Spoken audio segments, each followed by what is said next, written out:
Good morning, all of you. Myself Mahavir Malav, your botany faculty from Kota, Rajasthan. I am graduated from University of Kota in 2020 and I have a 4-year experience of botany.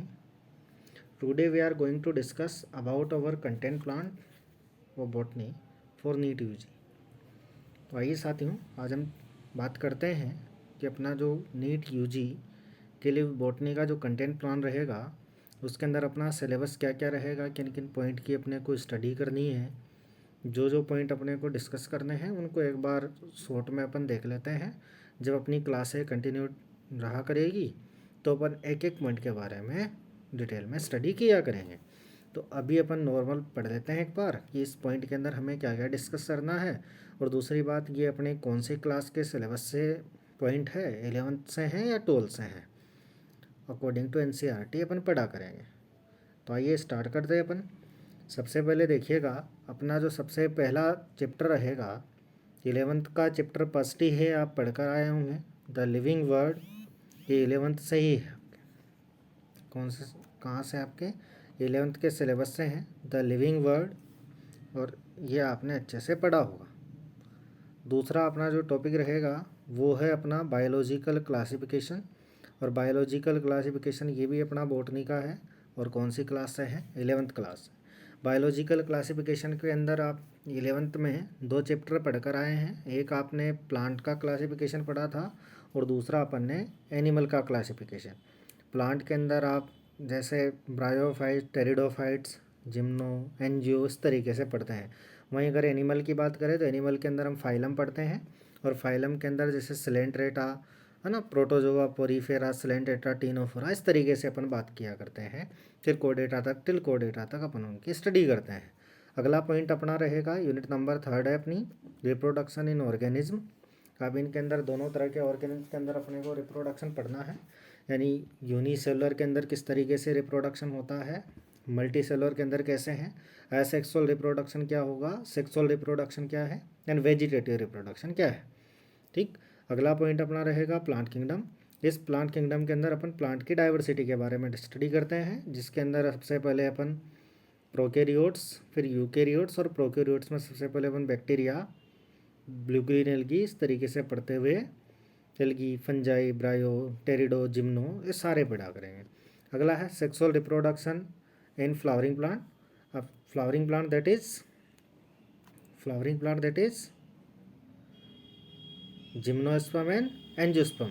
तो 2 type के plant हैं, seed plant with fruit and seed plant without fruit. तो यहाँ पर जो flowering plant है उनमें अपन gymno और एंजियो दोनों की स्टडी करेंगे, क्योंकि फ्लावरिंग प्लांट दोनों आते हैं। ठीक है, चलो आगे बढ़ते हैं, अपन अपनी क्लास को आगे बढ़ाते हैं। अगला है मॉर्फोलॉजी ऑफ फ्लावरिंग प्लांट। तो मॉर्फोलॉजी यानी किसी भी ऑर्गेनिज्म की एक्सटर्नल शेप साइज की स्टडी करना क्या कहलाता है, मॉर्फोलॉजी कहलाता है। नहीं, उसकी आउटर स्टडी की स्टडी करते हैं अपन, बाहर से कैसे हैं, जिसके अंदर फ्लावरिंग प्लांट की एक्सटर्नल स्टडी देखा करेंगे। फिर है एनाटॉमी ऑफ फ्लावरिंग प्लांट, यानी उसकी इंटरनल स्टडी।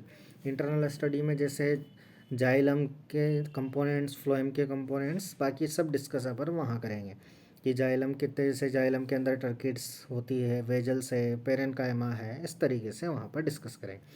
अगला है principle of inheritance and variations. ये आपके 12th से हैं और इसको आप जेनेटिक्स के अंदर पढ़कर आए हैं, मेंडल्स के अंदर।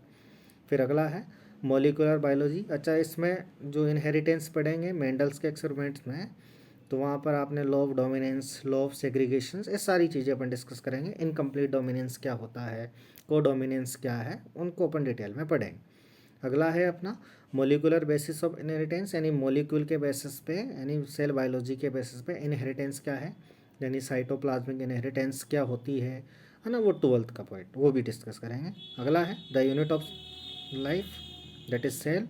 इसके अंदर सेल की स्टडी करेंगे। 11th में है सेल के, सेल ऑर्गेनेल क्या होंगे, साइटोसोल्स क्या है ना, कैसे सेल फॉर्म होती है, सेल्स के बारे में सारी डिस्कस करेंगे। फिर अगला है strategies for enhancement in food production. तो फूड प्रोडक्शंस के बारे में देखेंगे। ये आपके वैसे 9th के सिलेबस में भी आता है ये पॉइंट, और 12th में वापस से है। अगला cell cycle and cell division. तो सेल साइकिल पढ़ेंगे, इंटरफेज क्या होती है, एमफेज क्या है, मियोसिस एंड माइटोसिस के बारे में। फिर 12th का ही पॉइंट अपने ऑर्गेनिज्म एंड पॉपुलेशन। ये नॉर्मल अपने जीएस के तरह का एक पॉइंट है, जैसे जीएस के अंदर स्टडी करते हैं पॉपुलेशन क्या है। फिर अगला इकोसिस्टम। इस इकोसिस्टम के अंदर डिटेल में अपन पढ़ेंगे इकोसिस्टम क्या है, इकोलॉजी क्या है, किस स्टडी करते हैं, पिरामिड्स के बारे में, तो सभी के बारे में अपन स्टडी करेंगे। फिर ozone depletion, ODS substances, green house effect, global warming. एक मिनट साथियों, मैं नेक्स्ट पेज ले लेता हूँ, उसके बाद अपन वापस आगे पढ़ेंगे, अपने सिलेबस के बारे में डिस्कस करेंगे, क्या क्या पॉइंट अपने को पढ़ना है। ठीक, एक मिनट।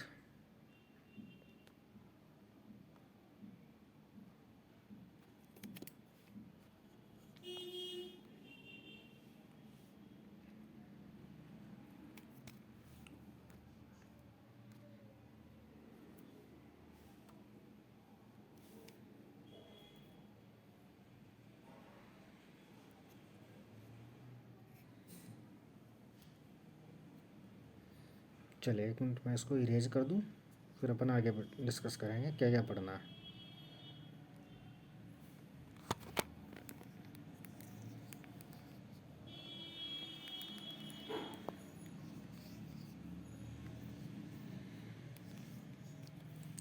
आइए साथियों, आगे चर्चा करते हैं अपन क्या पढ़ने वाले हैं।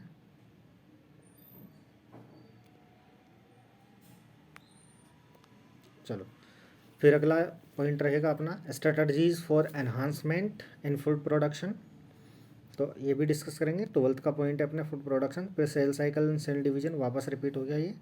ऑर्गेन्स एंड पॉपुलेशंस, इकोसिस्टम तक अपन ने बात कर ली थी। अगला पॉइंट अपना रहेगा माइक्रोब्स एंड ह्यूमन वेलफेयर, यानी माइक्रो ऑर्गेनिज्म किस तरीके से अपने को डिजीज़ करते हैं, है ना, क्या उनका प्रिवेंशंस है, किस डिजीज़ के क्या क्या सिम्टम्स हैं, ये सारे अपन इसके अंदर डिस्कस करेंगे।